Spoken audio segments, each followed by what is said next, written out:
There is a storm brewing in more ways than one, if you catch my drift.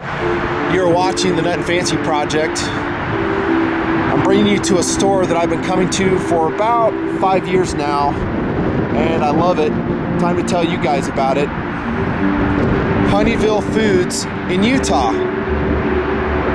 And speaking of that storm, and I think you know what I'm talking about, how's that food storage of yours looking? Awesome? Not awesome? Yeah, that's what I thought. And we have been there ourselves. You know how it is. TNP is here to help by turning you on to Honeyville. Prices are right on most products. We have a good selection. We're gonna go inside because I am currently freezing. We're gonna meet the staff, give you a store review on Honeyville. Inside, staying warm, by the way, is Mrs. Nutnfancy. A rare appearance on the TNP camera, Mrs. Nutnfancy. How's it going, Mrs. Nutton? It's cold. Not It's kind of early. It's good. We're here early. before the store has officially opened. Yes. Okay, so we're gonna meet the staff. Mrs. Nutton's with me, and this is our food guru of Honeyville. You guys are gonna love her. This is Lisa. Hello. How you doing? I'm great. Good. We had a good visit last week. Talked about a lot of stuff. Lisa and I have actually been trying to put this store review together for a long time. Over a year. Yeah, over a year. So we've been talking about it a lot, and it's finally here. You have to class up enough for you to come. Yeah. Well, they're busy. Yes, Things we are busy We in are busy. 2012 for Honeyville. So if we go through the store and you say, hey man, stocks are low, it's because it's selling. Things are selling. It's Christmas time. People are buying a lot of things, getting ready for the new year. Zombie apocalypse coming. You know, we want to make sure that people have their stuff ready to go. We have great production people. We have great people that bring it up. We have our main offices are in Brigham. Corporate office is there. We have a store. Our main production plant is down in Rancho Cucamonga, California. And so a lot of things are produced there with the store there as well. All of our e-commerce, the things ordered off the internet are sent out of California. We'll be opening a distribution center in Cincinnati, Ohio soon, so that would make things quicker for the East Coast. And then we also have a large store and distribution in Chandler, Arizona. Okay, so it's all U.S. produced food here in the Western region, pretty much. Honeyville Cool. is one of the largest producers of corn products in California. They are the largest in the nation, right up there in I think the top 3 or 4. So we are very well known in that. We have our mill in Brigham, so we do a lot of contracting with the farmers that we know we can trust with the quality of their product. We put it up against anybody. We're going to hit on that hard too, is the quality. I would not be bringing you guys here if I did not trust it myself and eat it myself. So that's Lisa. We have a lot of work to do because we're going to cover your store line more or less what you have here. I can't guarantee we're going to hit everything, right? And then we're going to really tap into her knowledge about using food storage. And she's got some very fascinating things to tell you. You'll like let you know we have great staff. We have great people here that can help you with anything. This is Jason. Howdy. What's going on, brother? Not a whole lot. Store manager? That's correct. Excellent. Well, thanks for having the Nutnfancy Thanks for project. coming in. This is his Santa's helper, Remington. How cool of a name is that, right? It is. There you go. Okay, so there's a staff of Honeyville. We're going to get busy right now. Mrs. Nutnfancy in tow. Where's your pen? I want to start right here, actually, because I just posted a video, and this is, by the way, where I got this stove. This is a portable butane stove, and I was telling Lisa, in the wind, in the snow, didn't do so great. But I think in an indoor situation, it'll do much better. It does. It has great capability. Each can at a full boil is up to about 90-minute cooking time. If you're simmering or on and off, 5 to 8 hours, depending on how much you use it at what length of time. Okay. But with the price of the stove and the butane together, for about $22, you have 20 to 30 hours of cooking time. And in an emergency situation, if my power went out on a Sunday evening at 5 o'clock, the sun's already gone down, this is a great way that I can cook easily, quickly, open it up. I've used it on Thanksgiving where everybody was clustered around the stove. We could put this over on a table, do other things. We've done it. I use it when I'm teaching quite often. It's just cost-wise and everything else, it's great. So you have a ton of experience on it. I use it quite often, yes. Yeah. I've canned on it. Yeah. With that 90 minutes, if it's a 65-minute processing time, I've used it with my pints in canning and bottling. It's a great resource to have. So you guys watching this video, do you have a way to cook your food? And you and I share the philosophy of you shouldn't have just one way. No, I have many alternative ways. I actually Yeah. keep one of these in the back of my car at all times. I have a little mini kitchen that if I needed to leave or... She's not kidding, by the way. She has a mini kitchen in her vehicle. She does. I can throw a tailgate party at a drop of a hat. Let me tell you a story she told us last week that you went to some, was it family or friends, and they said, hey, could you cook? And you were traveling. You're like, yeah, I'll have some food ready for you. We And they went to thought you were Yellowstone. joking. No, we went to Yellowstone. My in-laws had gone up 2 days before. The day we were coming, they were going to be in the park. And my mother-in-law said, we'll pick up something on the way back to the house. And I said, oh, we'll take care of it. So we Yeah. started it on this. We put it in the thermal cooker. We pulled up. We had dinner on the table in less than 5 minutes, ready to go. So it makes it easy. That's very cool. Okay, so there's a stove, an option for you. By the way, they don't make any money off this, do you? I mean, at that price, it's like just kind of a loss leader for the store. I think you would find with Honeyville in general, we do not mark up things to the point. If you see something on a 20-25%, we're making practically nothing. We want people to have that preparation. Obviously, we're in business, so we are smart in what we do, but we don't try to gouge you for what we have. And so I think our prices are always fair. It's always great quality product of what we do. We know there are other places around our local area and in other areas where you could buy it for twice as much. When That I is bought a my true statement. first one, the one I bought not from Honeyville, but bought it from another place, was twice as much as this. So. Wow. You guys watching this as well will love this. We're actually going to do rolling specials with Honeyville, depending on what it is. So Yes. look in annotation in the sidebar for the special we're going to run for a certain period of time. Is probably going to be around 2 months is what I'm going to shoot for. And this is You're all a good person to know. we're going to save you even more money, but like you're seeing on the walls and the price tags, really the prices here are reasonable. You can get really, really ripped off with preparedness food. And there's a smart way to do it, I think, and there's kind of a dumb way to do it. And that's, again, why you're going to really love Lisa, because she's going to show you some extremely smart and easy ways to do it. When we get over to the kitchen, you'll see what I'm talking about. Sure. Okay, so here we go. We're going to start over in this corner, guys. I want to tell you right now that on the Nutnfancy Ranch, we own this. This is full of water. It's a 300-gallon water tank for $240. Now, the good about this is that it's a larger amount of water. It's consolidated in one location. We really like that. The bad is, of course, once you fill it up, it's not going anywhere. It's pretty much there. You might have to insulate it if you keep it outside. I think you guys recommend that it stays indoors if you can. Is that true?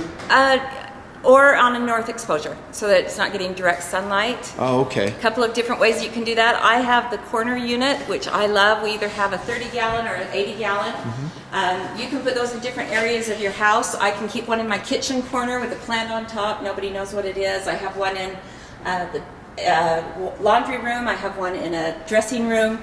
They're just quiet, easy to care for, and then you have get water in different locations. If something were to happen to one spot in your house and that's where your water is, you're sunk. But with this, you have different alternatives. We have the traditional blue gallon barrels. This is a great stand. I can get two 55 gallons or a 30 and a 55. We've got 165. This is the water bog, which is great. You can keep it under your sink, and then in an emergency, it's like a bladder that can just go into I your haven't seen this before. This is great. If you have notice, if they've told you something were coming, obviously if it's an emergency at the moment, you might not be able to fill that, but that can fill up to 100 gallons of fresh water that you can just keep in your tub, because obviously you wouldn't be taking a bath during an emergency, right? Yeah. So, but this is something for people that tell us they don't have anywhere to store water. This is a great alternative of something that they can have on hand. Just keep it under your sink. And then if the time comes, you just fill up your tub. It has the pump off the side so you can siphon off clean water, and then if you need to filter it, whatever you need to do. But it would have it in a location that you'd be able to have that quickly. That's a great gift item too. It is for $29. Yeah, that you do give that. Would you like to get that? Yeah. again, the more options you have, the better prepared you can be. Agreed. So there's several great water options for you.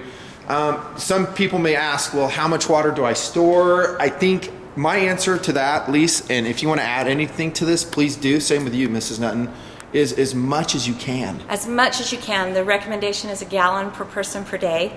But over time, and like somebody said after Superstorm Sandy, it's easy to be friendly and helpful on day 2. By day 11, you're not so friendly and helpful anymore. And so the more water that you have, the more options you have. That is hilarious. You're not dependent on other people, the things that you can help others with. I think that's always something that you want to take care of. And I personally have 3 water filters because in a long term, I could probably go and get water from somewhere that I could treat, do everything else. But the more I have here, I have a swimming pool in my backyard. So my husband says, you know, we have 16,000 gallons of water. And I said, 1 crack and that's my neighbor's water. Or as recently we found out or realized, 1 really good punch, I have a tsunami in my basement. Yeah. So again, is it an above ground pool? No, it's an in-ground pool. And so we felt pretty comfortable thinking we had that water, but there are those kinds of options that if you just have those in different locations, different areas that you could get to. If I have mine in my basement, but my house comes down around me, you might want to have one of these that are meant to be outdoors that you would have access to. Yeah. As much water as you can store. And do you have to put, now I've been using like oxygenated, what do we call it?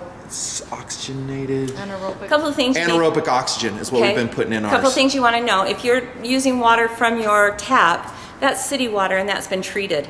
A lot of times people think that they have to treat that water. You really don't. If you're getting well water or something that maybe needs to, but if you're taking it from city water, the more important part is your after the fact. If you have a filter or a treatment system, that's why I said I have 3 ceramic filters. So, and they're each at 2,500 gallons a piece. And then even then you can kind of use sandpaper on top of the ceramic filter afterwards.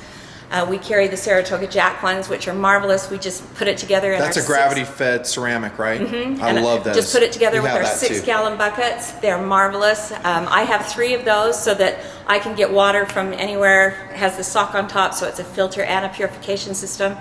So that's the more important part. So if you're storing the city water, make sure you're using a good hose that's a marine quality hose so that you're getting that without any bacterial stuff going into your water after it comes out. But yeah, definitely not the one that you've used for irrigation. Exactly. Yeah. And we do have that at our place. We have irrigation We have water that. hose, which is like garbage water, and then culinary hoses. Okay, so you need to know the difference of that. We carry that. We have the marine hoses here so that you can take it from your sink, have it directly go into your different locations of what you need. Then you have access to that. A lot of people don't realize a 5-gallon bucket, whether it's stackable or not, those weigh about 42 pounds each. Yeah, it's hard. And so to when you're carrying that water up and down, which is another reason I keep these in different locations in my house, because if I keep it in the basement, to be lugging up that much water all the time can really wear on your back, and some of the things I'm sure we could get more fit that way, come out of it a better Speaking person. of not the fitness thing, maybe we'll hit that later, but the siphoning. So show the guys siphoning the water out. So let's say I have this. Of course, this one has a spigot on the bottom, Right. and then you have this here, right?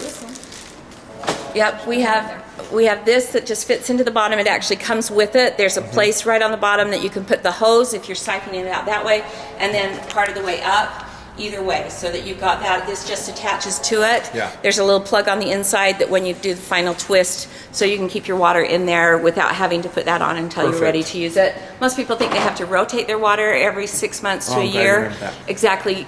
You don't, because it's been treated by the city. You really don't need to treat it. You need to oxygenate it. What we usually recommend with these is 1 part hydrogen peroxide, 5 parts water. Roll it in there, get it cleaned out. That's what hospitals are using. Don't use Clorox. So we recommend hydrogen peroxide. 5 parts water, 1 part hydrogen peroxide. Rinse that out and then dump that out, or use that to purify the inside of your container. Then fill it with the water, and you're pretty much set to be able Good. to do that. Now, we've stored water up in our family. How long did when we swapped it out, wasn't it like 9 years? 8 Yeah, a little years? less. And we drank out of it, and it was a little bit flat because there was no oxygen. Right. But it was okay. You want to air it out. We had a couple that told us they opened theirs that had been over 10 years. They had been out of the country and doing different things. They opened it, we tell people to use your 3 senses. Look at it. First, if you look at it and it looks like it's okay, then smell it. If it smells okay, you're using your next sense. Then taste it. And if you can go through those 3, they decided to try it. They each took a cup of water. They didn't know if it was like Jim Jones Kool-Aid or what it was going to be. They ended up drinking it. They watched each other for a few hours, realized it was fine. The water was fine 10 years later. Perfect. So you want to make sure you just, again, have enough water. That's the important part, is to make sure you have water to get through those kinds of situations. I'm a big believer, by the way, of what you're talking about, the filtration. Here, honey, you can grab that. I just knocked the bucket over. The filtration. So I'm going to actually pull from an exterior source my non-storage whenever possible. My storage is like my last resort. Exactly. And then if my storage is actually flat or somehow that water became gross, I'll filter it. Exactly. Okay. That excellent. oxygenation. And I mentioned this. This is your siphon for this size bucket, I guess, right, Lise? Right. Okay, here we go with buckets and containers. Always important to have storage. A lot of people don't realize that 5 and 6 gallon buckets are air permeable. Studies that have been done have shown the best ways to do this is mostly to keep things out of what you're storing. If you put the gamma lid on it, you've got your good storage to get in and out of it. It creates that lock, but it is air permeable over a long amount of time. So a couple of options. You can use Mylar if you want. Studies that they've done with grains and things, it's not so necessary. You're just wanting to keep everything out of it. We highly recommend the gamma lids because of being able to access that in and out quickly, things that you can do with that. I keep different colors for different things, and then for long-term storage, I keep my bucket with the traditional lid on top. Once I open it, I move it into my gamma lid bucket so that I can get in and out of those quickly. These are rubber sealed, both on this portion, also in the top lid too, Lisa? So you need a mallet or something to hammer it onto your bucket, and then the gammas just come in and out. You can get into those quite quickly, easily. Okay. Different sizes that you can use for. We have 2 gallon, 5 gallon, and 6 gallon that you can use on that. And if you guys don't know what we're talking about, that is if you are into grains or some bulk material like rice or beans, that you'd push them into the buckets and store them that way. So, and honestly, I think that, and we'll talk about that more if I ever get to the food. We'll talk about your approach. There is a lot, but the grains, and we don't want to overwhelm you with information. What I want you guys to do is get a broad overview of this, and then we're going to talk about practical, easy things you can do to make yourself a little bit more prepared in the realm of food. Right. Okay, so we talked about water, some storage. We may harken back to that. Can I just show you the water bricks are one of my favorites. They come in a 3 and a 1.5 gallon. The nice thing is I can keep this in my freezer, so it's frozen. It keeps my water fresh. If I'm going camping or something or need it, it's frozen. I don't need to go get a bag of ice. I can use it instead. And then when I'm done, I can actually use it for drinking. I like that. Drinking water. We have ATVs, and it has they're great. They're like Legos, so men really like these. They can build little forts out of it. You can build these into your end tables and just put something over the top of it. It's an easy way to have that kind of storage. But like I said, it has the handle on top. You can get the spigot so that you can drink out of it this way. But when we go riding on our ATVs, I can just strap the bungee through there. I can take it on the back. It's an easy way to have that available. So these are a great product to be able to have on hand. Excellent. Those are 1 gallon, Lisa? This is 1.5, and then this is a 3. And you can store beans and things in as well. We're working on a process where you can vacuum seal within it and have that. So you could seal lots of different things besides just water. But it's called a water brick. It comes in blue or a camouflage color. They're great to have on hand. Did you guys make that yourself? No, it's actually by a company back in North Carolina. And they do a great job, but we're happy to support them in what they do. Very cool product. Some more water stuff here, guys. Just real quick flyby. And do you have the porta potties here too? Like the luggable loos We and have the stuff? luggable loos lid over there. There you go. Down here we have our... Dudes, this thing rocks. Take it from me. We have our toilet kit back here. There's some stories there. Okay. They have a full selection of Mountain House foods too. I have eaten those before. You've seen it on camera here in the Nutnfancy project and my mountain adventures. I think it's okay. It's food, right, Lisa? It is food. And it's lightweight, it's compact, and it stores for a very long time, especially if you get it in the number 10 cans. Yes, which we have. It's ready-made. I'm a huge proponent, and we're going to talk more about this, of ready-made, perhaps freeze-dried, maybe even dehydrated food. You add hot water to, you're not fooling around with it. Bam, you got a meal. Great. Always good to have. You want to make sure you taste it beforehand. A lot of people will sink a lot of money into food, not realizing that either they have an allergy, it may be a taste they don't like, they buy it and their kids won't eat it. It's not going to do any good. You're not going to be a good parent if your kids won't eat your food. So you want to make sure they have great options of things that you can do. They keep coming out with different flavors, different things that are going on. So everything from breakfast to desserts in between, you've got all kinds of things. It's a great way to take for that storage area that you'd want. Cool. Well, maybe we'll do a special as time goes on with Honeyville and Mountain House if you want to stock up for your kits of whatever variety. Or what's this right here? Oh, your 72-hour meal emergency kit. Emergency meal kit. I haven't seen that before. Is that a good way to go to get started? If it's things that you want to taste and you want a little bit of variety, that's how my husband started into Mountain House. He tried one or two and then he got those. He's a hiker, does a lot of different things that he likes in backpacking, and so he likes to have those available to him. Okay, that's an option. Yep. What are your favorites of Mountain House? My personal favorite is the chicken salad because you can add it with cold water and it has the grapes, pumpkin seeds, all kinds of things. You can serve it cold, you let it sit for 10 minutes, it's ready to go on crackers or croissants. That's an easy thing that you can do. My husband's favorite is the chicken breast with mashed potatoes. Obviously you want protein and different things that you can have that variety, different parts with that. It's real meat, it's real potatoes, so that's a good thing to have. I've tried most of these on the rack before. Beef stew is good. All of these need hot sauce and a lot of seasoning. I haven't tried their chicken salad yet. Chicken a la king, I've tried that. Not bad. Chili mac, it's okay. You know, if you're going to say, for me, this is just my input, if you're going to give me a Mountain House and an MRE, I'd probably go MRE. But that's if my system can take the weight. MREs are heavy. They will freeze on you, and once they freeze, they're pretty much done, I think, aren't they? Usually you need to have a cooking method with that. You have to have water separate, and then you have to have a cooking method. That's the personal reason of why I like the chicken salad. I don't have to cook it. I can keep it in the back of my car. In that situation, even though I have that stove and I can cook it, I don't need to. So I can do that. We've served it on croissants, on crackers, everything. It's a great thing. We've served it at parties. People didn't know it was a...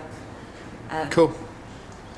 Some of the MREs do have the heater packs, the self-heater packs, so you can heat up with that. Now here's, I think, where a lot of people get really overwhelmed, and that is the grain approach to food storage. You know, people say, well, I almost dropped my camera, hilarious. They'll say, well, I've got, you know, this grain stored up, that grain stored up. I'm set for food storage. Opinions. You're going to love Lisa. Go ahead, talk to us. Educate my audience. Grains are a great thing to have. They are, but they are a part of a meal. You want to make sure that you have that wide range. After World War II, they found out what they called appetite fatigue, and that people, after eating the same thing over and over again, typically young children and old people just stopped eating and they would die from that. So you need to have those kinds of things. Back up. Say that all over again. So people, even though they had food, because of that fatigue, they would actually still die? Young adults and into adults, they realized they had to eat in order to survive. They knew that that was something they would do. They would be willing to do that. Old people really didn't care. Young people, they like the variety. If you've had children, you know they eat one thing for about a week and then they want something else and then they want something else. So they found that that was a problem with a lot of those kinds of situations. And there were people ask me what they should store. And I say, store the things you eat, but also store some of the other things. There was a gentleman that told us his mother was offered a full-length mink coat for 1 cup of cooking oil because people had the potatoes, but they had nothing to cook it, or they were using it over and over again. You like variety of how you can cook it, what you have, the different things that you want to be able to do that. So just as a barter system, there are different things that you can do with that. Beans are a great option because you can substitute it for oil. If you make a bean puree, if a recipe calls for 1/3 cup of oil, you can put 1/3 of a cup of bean puree. You've got more fiber, all of those kinds of things. It's a great long term because we know a lot of oils will go rancid. So those are the good things to have on hand. A lot of people will find they have an intolerance to things that have been processed over the years. We change a lot of grains and things that are genetically modified or naturally, and through the different things, people have grown intolerance to a lot more. So you want to make sure that in that range that you have variety on hand for things to be able to do. If you put all of your buckets in one thing, you're going to have a problem with that. So, Yeah. How about what are the best grains to do? Best grains to store up first off. best grains are what you eat. You want to store There you what go. you eat. A lot of people store oatmeal. A man came in one day and said, I have 5 children. There are 7 of us. How much oatmeal do I need to store? And I said, well, how much do you eat now? And he said, oh, my kids eat Captain Crunch. And I said, well, you might want to plan on at least 2 of them dying from dysentery or some of the digestive issues that they would have from that. So be eating the food that you store and store the food that you eat. Oatmeal has a storage life because you've rolled that oat groat. It breaks down a lot faster. A groat itself, because it hasn't been rolled, is 25 to 40 years if it's kept in the right environment. So what we recommend, and you get double your volume. So if I put in 1 cup of groats into my roller, I'll get close to 1 3/4 cup, almost 2 cups of oatmeal, depending on what setting you put it on. So a great investment would be to have your groat and then a roller, which we sell. The roller is about $100 for that investment. You could be making your own granolas, a lot of different things that you can do with that in the variety. Again, offering other options of grains to your family. This might be a good time to interject the approach to food storage. And for you guys watching, what I would really prefer you do with your money that is limited and your energy that's limited is to go with what she's going to teach you, and that is bottle food. So we're going to buy a bunch of freeze-dried components. We're going to integrate them together, and we're going to create pre-made meals.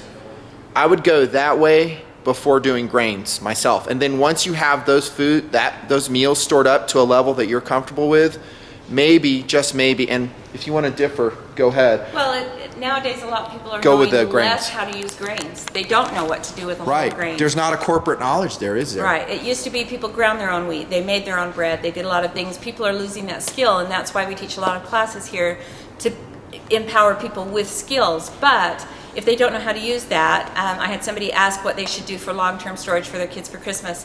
What I recommended was buy a couple of cases of ramen, maybe some of our freeze-dried vegetables, and the meats that we have, and cases of water. They know how to make ramen noodles. There you go. The idea is that you have food that your family will eat, and they know how to use it. So putting up 200, 300, 400 pounds of dry red wheat and not having any knowledge of how to use that maybe is not great. I keep bags of 1 cup of rice and 1 cup of beans in a big bucket, and if the time came and people came to my home, I could give them a cup of those and say, there you go. Ooh, there's 1 of each, and that's a great not feel idea. like you're being, you're turning away their life, but at the same time, I'm not going to give away my best food to those kinds of situations. I'm happy to hand out beans or rice to people that might need that. So. Wow, that is a great suggestion, Lisa. Yeah. And I actually liked what you said over the food stores too. You said it's real easy on an emergency, when it first kicks off, to be more generous, but then as it turns into a very serious long-term survival situation, I guarantee you, history proves, people aren't polite anymore because they're worried about dying. Yep, you band together in that initial part, and you can see it in every reality show or TV show. People turn on each other. So you want to make sure you can at least take care of yourself and hopefully take care of others, but you want to make sure, give them the rice, the beans, the other things that you can do, but make sure you have the food that your family will eat and you can take care of yourselves too. Honeyville is actually a grocery store. It essentially is a grocery store. Now, granted, what you are offering is, most of it's very long term, but there's a lot of stuff there are staples, and you have customers come in here and shop with you regularly, right? We do. We have some of our favorite customers, but if you look at it, if I go to a farmer's market and buy a plat of raspberries, I have to pick out the little leaves and the different things that, fresh, ready to go, but then I have to decide how to process that, what I'm going to do with that. If I buy a number 10 can of raspberries, it's open as to what I'm going to do. All I have to do is reconstitute it, and I can put it over my ice cream. I can reconstitute it, make a cobbler. I can do different things. I don't have to decide how to use that immediately. Fresh is great. Fresh is what we need. We grow our gardens, we need to have those kinds of things. But the great thing about these vegetables and fruit is if you look on the ingredients, on pineapple, all it says is pineapple. We know some of the companies that add sulfate as a preservative. If it has that kind of sugary coating on the outside, most likely it's been processed with pineapple. Ours is not. It's just even there. It's all non-GMO, which is a huge thing to people nowadays. We Genetically see modified. Things are being so genetically modified all the time that, with the exception of corn, we don't know that there is any non-GMO corn anymore. It's gone through that over the years. Wow. But all of our fruits and vegetables, all of them. Our chicken is white, hormone-free chicken meat. And you look in the news and they're talking about the additives they're giving to chickens to keep them calm. They give them antidepressants. They give them all different kinds of things that goes into their meat. All the things my Horrible. wife gives me on a daily basis. Our ground beef doesn't have pink slime in it. A lot of those kinds of things. That if you look at that, sometimes the health benefit that can come from that, even your vegetables sitting on the counter at the store, they spray them every 20 minutes, depending on which store it is. They are leaching out their vitamins and nutrition while they're sitting there. Corn is taken and broccoli and a lot of those at their prime, and they're canned and they've got all that nutrition. If something, do you want me to do dehydrated and freeze-dried? We're going to hit that here in a little bit. Okay. But We'll hold I off love on what that. you're saying, and I'm going to piggyback on, and there's great food companies out there. There are. It's not just Honeyville, but your approach is wholesome and quality. Am I right? Mm-hmm. And you'll see that in the stuff that we've eaten over the years ourselves as a family. We see that approach, is that it's a very high quality approach to the food. Well, and you look at the processing that stores do or companies do in processing their food. They add more and more preservatives, MSG, some of the things are that. With this, I can put meals together that are very low sodium, no fat, different parts that go with that. That's one of the things we recommend with that ramen noodle. Throw away the little packet that comes with it. It's so filled with MSG, salt, and fat. Put in, we have amazing bouillon that has very low sodium, twice the flavor, amazing. What you're going to find out about Lisa, she's not kidding. The meals she put together, and we ate one. We took one of her bottle meals home and we cooked it. She knows how to cook, and so there is a chef behind what she's saying. Before we leave this rack, though, guys or gals looking at the back maybe going, "Wow, that's a great deal," and it really is. And if you're an oatmeal eater, for instance, let's say I see this and I go, "Wow, 25 pounds of regular rolled oats," and that is a great deal, by the way. That is a great deal. You can buy this, and then you can go store it in those containers you showed us, We have right? different ways that we can teach you how to store it for short or long term. We have the peat containers, which are reusable with a gasket lid. They become airtight, and so you can store them into the size that you need. Our number 10 cans can be kind of daunting for people sometimes. If I open a number 10 can of mushrooms, that can be a little daunting, but we can reseal those into jars in different ways so that you use it as you need it. So you're getting that great price with the oatmeal, and then you just repackage it, and we can show you how to do that so that you use it, it doesn't go bad, you've got that capability in your kitchen. So I'm using those things all the time. So you have customers come in, they buy regular rolled oats, and they buy some buckets that you showed us back there. They buy Mylar containers and oxygen absorbers. How long will those store? They're different, I believe. You said rolled store less. The recommendation is 10 to 15 years. Okay. It depends. The regular rolled is longer than, obviously, the quicker the baby. The smaller the grain that they've cut it down to, the less time of storage. Okay, so the bigger. The bigger, more natural of the grain and the things that you're doing, the better long-term storage. Is that what groats are? I don't even, Groats are. I don't even know what groats are. Groat looks like a wheat. It's what they roll or they cut it. If they do the cutting, it becomes the steel cut oats. And if they roll it, it becomes the rolled oats. But the groat is the actual grain that it comes from. So a lot of people can mill cook that it, yourself. You bet. Or a lot of people just cook it like wheat berries and they eat it that way. Oh, I see.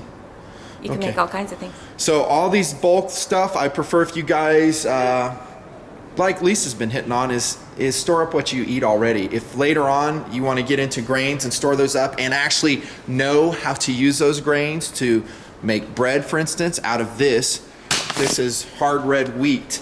And they teach classes of how to do that, but it is time, it is effort, it is a knowledge you're going to have to do. And what else do you have to store up if I am going to break bread or make bread and later break it? But I can't just use wheat. I need what else? You're going to need your yeast. You need your different things depending on your recipe. You'll need honey or sugars. You need water. They're basics. But a lot of people think, oh, I've got wheat, I can make bread. But then if you don't have much, obviously you're going to have a very poor loaf of bread. We have the different things that you need with that. I always add potato flakes into mine because it gives the gluten or power to your gluten bubbles and things. Really? So when we teach the bread classes, what are the components that you need? I am a fan of white vinegar. I use that. It's a natural acidic reaction within your bread, so it's like your dough conditioner, but it's white vinegar. That's what I love. My grandmother used Guru. my grandmother used vitamin C tablets. My mother used lemon juice to get that acidic reaction. I use white vinegar. It's one of my favorite things. It's a tablespoon for every. And vinegar will store forever. And you can use it for so many things. What do you do with your yeast though? Your yeast doesn't. So we have regular yeast that we have. We also teach our Baking with Natural Yeast class. Melissa Richardson is a best-selling author of her book, Baking with Natural Yeast. She teaches here 3 times a month of how to have natural yeast. If you have that and you keep it going, that's what pioneers did. You know, they'd get up in the morning, they'd bake their bread with that natural yeast, they'd start it, or they'd feed it, they'd make camp at night, they'd make it again, they'd feed it. Those But you're kinds of constantly things. taking care of this natural yeast, true or false? I feed mine twice a week. Okay, so, but it is a project. Yes. It is a part of what you're eating normally. But For the a lot health of people benefits- watching though, they won't do that. They don't have time, they live in an apartment, and so again, we'll go back to my priority is maybe if you want to get into this and get into, how do I say, the project nature of bread, so you're making it constantly, it's how you do business.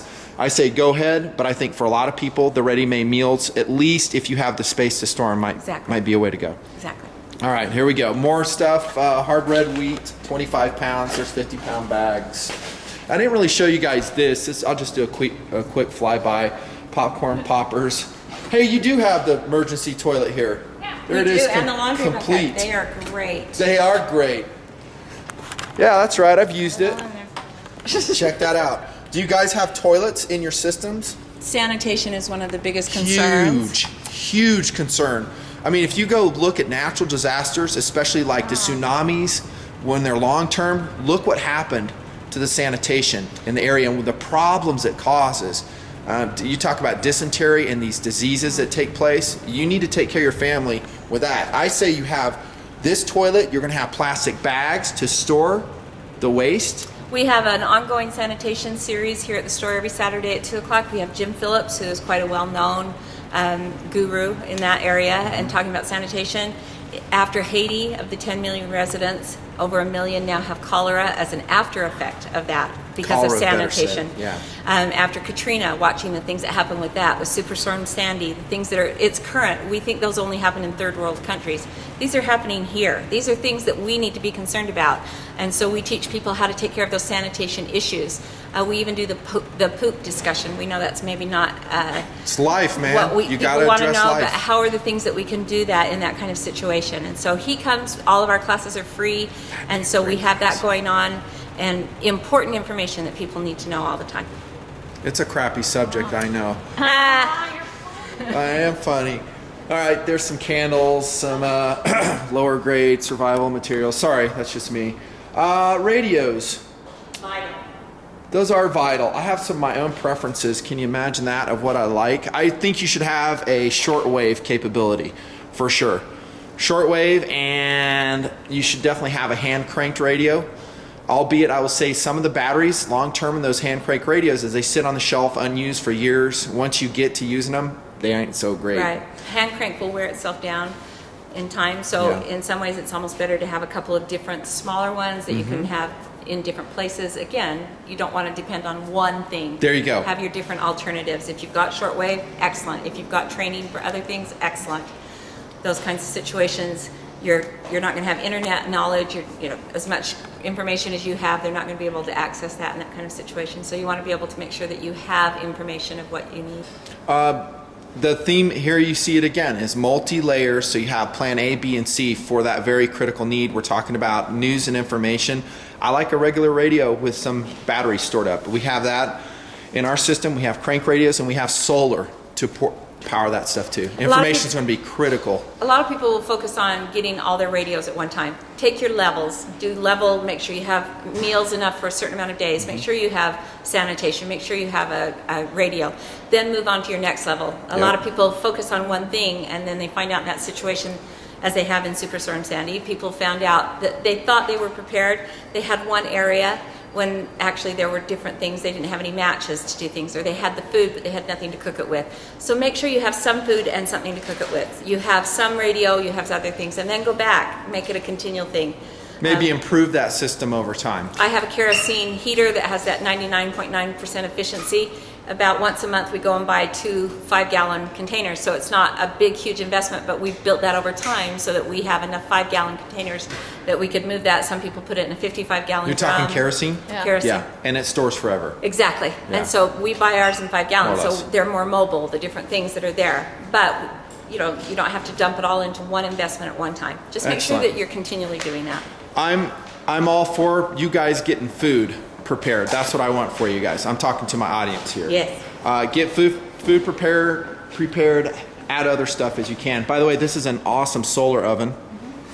Stay tuned. We'll just leave it at that. You've baked out of that a lot, haven't you? Best corn on the cob. My best brownies are in February when the light's coming off the snow. The moistest bread you'll ever get. You can even use it as a thermal cooker or a slow cooker. I can put a frozen chicken in there in the morning and let the sun cross across it. Do it as a slow cooker. The heat goes up and it comes back down, and by 5, 6 o'clock you've got a slow cook roast or a chicken or whatever you want to do. Doesn't impart any weird flavors from the materials it's made out of? Nope. No? And you can use it in winter. All you need is sun. Is that correct? The sun is the most important part.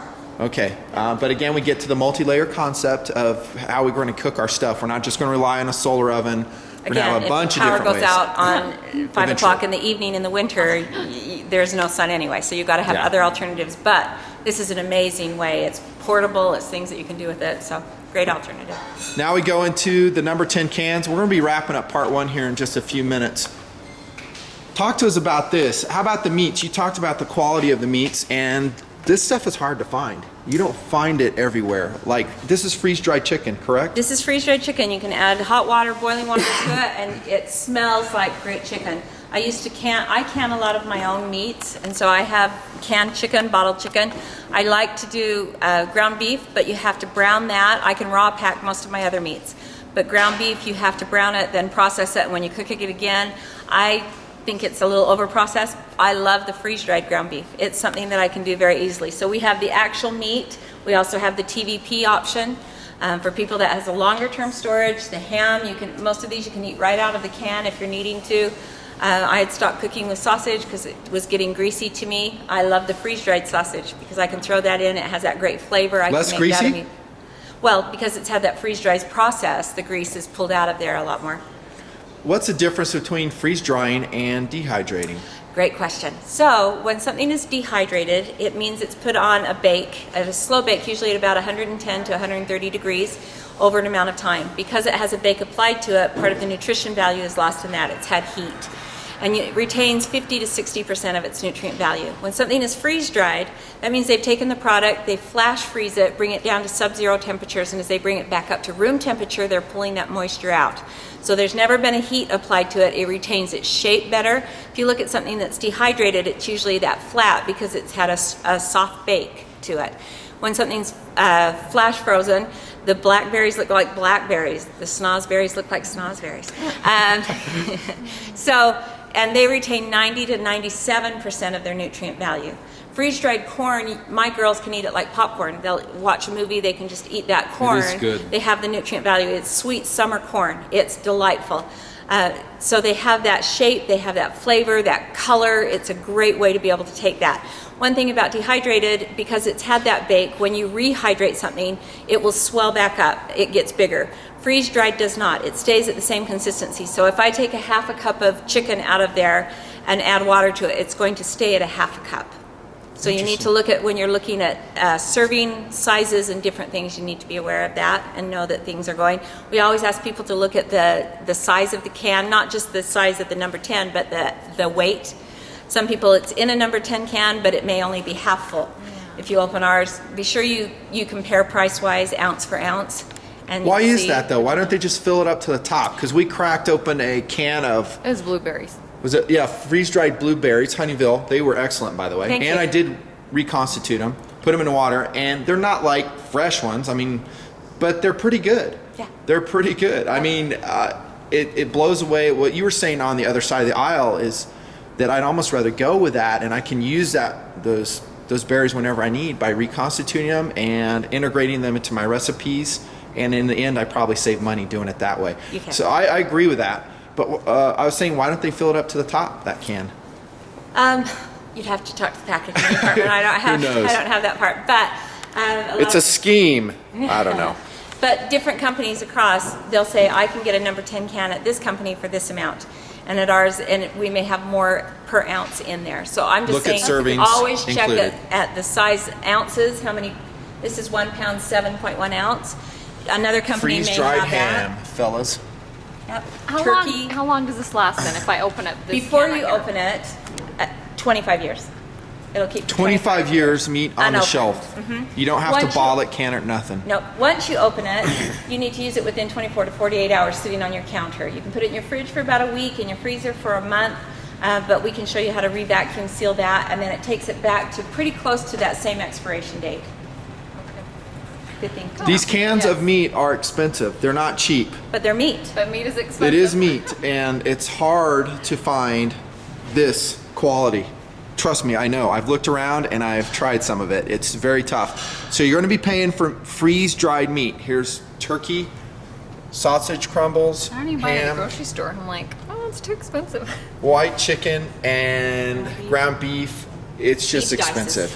But if you integrate it into the recipes you're talking about and that you guys have printouts on and that the classes teach, you'll stretch that a lot further. And actually, you could take maybe, like, what do we have in your recipe you made was us? the ham, I think. But how much? The quiche.